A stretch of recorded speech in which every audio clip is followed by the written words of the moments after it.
쉬운 성경 말씀. 요한복음 11장. 나사로라고 하는 사람이 병이 들었습니다. 나사로는 마리아와 마리아의 언니 마르다와 함께 베단이라는 마을 사람이었습니다. 마리아는 주님께 향유를 붓고 자기의 머리카락으로 주님의 발을 씻어주었던 바로 그 여인입니다. 마리아의 오빠 나사로가 병이 든 것입니다. 나사로의 여동생 마리아와 마르다는 예수님께 사람을 보내주님, 주님께서 사랑하시는 이가 병이 들었습니다라고 전했습니다. 예수님께서 이 말을 듣고 말씀하셨습니다. 이 병은 죽게 될 병이 아니라 하나님의 영광을 위한 것이다. 이 병으로 말미암아 하나님의 아들이 영광을 얻을 것이다. 예수님께서는 마르다와 마리아 그리고 오빠 나사로를 사랑하셨습니다. 하지만 예수님께서는 나사로가 병들었다는 말을 듣고도 지금 계신 곳에서 이틀을 더 지내셨습니다. 이틀 후 예수님께서는 제자들에게 다시 유대 땅으로 가자고 말씀하셨습니다. 제자들이 예수님께 말했습니다. 하지만 선생님, 방금 전에 유대인들이 주님을 돌로 쳐 죽이려고 하였는데 다시 그곳으로 가려고 하십니까? 예수님께서 대답하셨습니다.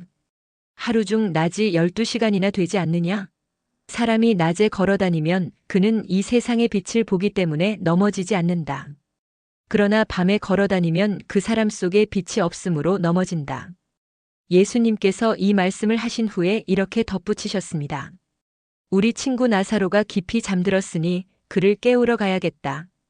그러자 제자들이 말했습니다. 주님, 나사로가 잠들었다면 낫게 될 것입니다. 예수님께서는 나사로가 죽은 것에 대해 말씀하셨지만 예수님의 제자들은 나사로가 정말로 잠을 자고 있는 것으로 생각했습니다. 그때 예수님께서 분명히 말씀하셨습니다. 나사로가 죽었다. 하지만 너희를 위해서는 내가 거기에 있지 않았던 것이 기쁘다. 이것은 너희들이 믿을 수 있도록 하기 위함이다. 그러나 이제 나사로에게 가자. 그때 디두모라는 별명을 가진 도마가 다른 제자들에게 우리도 주님과 함께 죽으러 가자고 말했습니다. 예수님께서 나사로가 있는 곳에 도착했습니다. 그때 나사로는 이미 죽어 무덤 속에 있은 지 4일이나 되었습니다. 베다니는 예루살렘에서 약 킬로미터 조금 못 되는 곳에 있었습니다. 많은 유대인이 오빠를 잃은 마르다와 마리아를 위로하러 두 자매에게 왔습니다. 마르다는 예수님께서 오신다는 소식을 듣고 예수님을 마중 나갔고 마리아는 집에 남아 있었습니다. 마르다가 예수님께 말했습니다. 주님께서 여기 계셨더라면 제 오빠가 죽지 않았을 것입니다. 그러나 지금이라도 주님께서 하나님께 구하시는 것은 무엇이든지 하나님께서 주시리라는 것을 알고 있습니다. 예수님께서 말씀하셨습니다. 내 오빠가 다시 살아날 것이다. 마르다가 대답했습니다. 마지막 날에 있을 부활 때 제 오빠가 다시 살아난다는 것을 제가 압니다. 예수님께서 마르다에게 말씀하셨습니다. 나는 부활이요 생명이다. 나를 믿는 사람은 설령 죽는다 해도 살 것이며 살아서 나를 믿는 사람은 그 누가 되었든지 결코 죽지 않을 것이다. 내가 이것을 믿느냐? 마르다가 대답했습니다. 네, 주님. 저는 주님께서 그리스도이시며 세상에 오시기로 한 하나님의 아들이심을 믿습니다. 마르다는 이 말을 하고는 집으로 돌아갔습니다. 마르다가 마리아를 따로 불러 말했습니다. 선생님이 여기 오셔서 너를 찾으셔. 마리아는 이 말을 듣자마자 바로 일어나 예수님께로 갔습니다. 예수님께서는 마을로 들어오지 않으시고 그때까지 줄곧 마르다를 만났던 곳에 계셨습니다. 마리아와 함께 집에 있으면서 마리아를 위로하던 유대인들은 마리아가 일어나 황급히 나가는 것을 보았습니다. 그들은 마리아의 뒤를 따라 나오면서 마리아가 통곡하러 무덤에 가는 것이라고 생각했습니다. 마리아는 예수님께서 계신 곳으로 갔습니다. 마리아는 예수님을 보자 그의 발 아래 엎드려 이렇게 말했습니다. 주님께서 여기 계셨더라면 저의 오빠가 죽지 않았을 것입니다. 예수님께서 마리아와 마리아의 뒤를 따라온 유대인들이 우는 것을 보셨습니다. 예수님의 마음은 격한 감정이 들면서 몹시 아프셨습니다. 예수님께서 말씀하셨습니다. 나사로를 어디에 두었느냐? 그들이 대답했습니다. 와서 보십시오, 주님. 그러자 예수님께서 눈물을 흘리셨습니다. 그것을 보고 유대인들이 말했습니다. 예수님께서 나사로를 얼마나 사랑하였는가 보아라. 그러나 그들 중에는 앞 못 보는 사람의 눈도 뜨게 한 사람이 나사로가 죽지 않게 할 수는 없었나? 라고 말하는 사람도 있었습니다. 예수님께서는 몹시 아픈 마음으로 무덤에 가셨습니다. 그 무덤은 입구를 커다란 돌로 막은 굴이었습니다. 예수님께서 돌을 옮겨 놓으라고 말씀하셨습니다.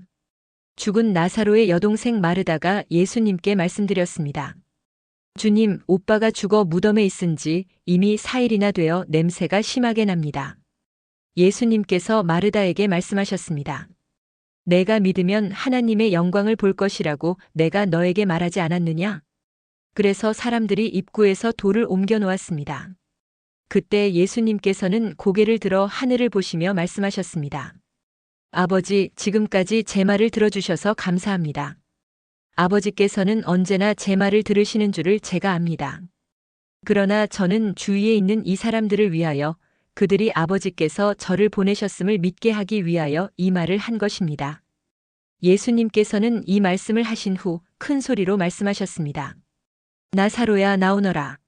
죽은 사람이 밖으로 나왔습니다. 그의 손과 발은 천으로 감겨져 있었으며 얼굴도 천으로 둘러싸여 있었습니다. 예수님께서는 사람들에게 천을 풀어주어 다니게 하여라 하고 말씀하셨습니다. 마리아에게 조문하러 왔던 유대인들은 예수님께서 하신 일을 보고는 그분을 믿었습니다. 그러나 그들 중 어떤 유대인들은 바리새인들에게 가서 예수님께서 하신 일을 일러바쳤습니다.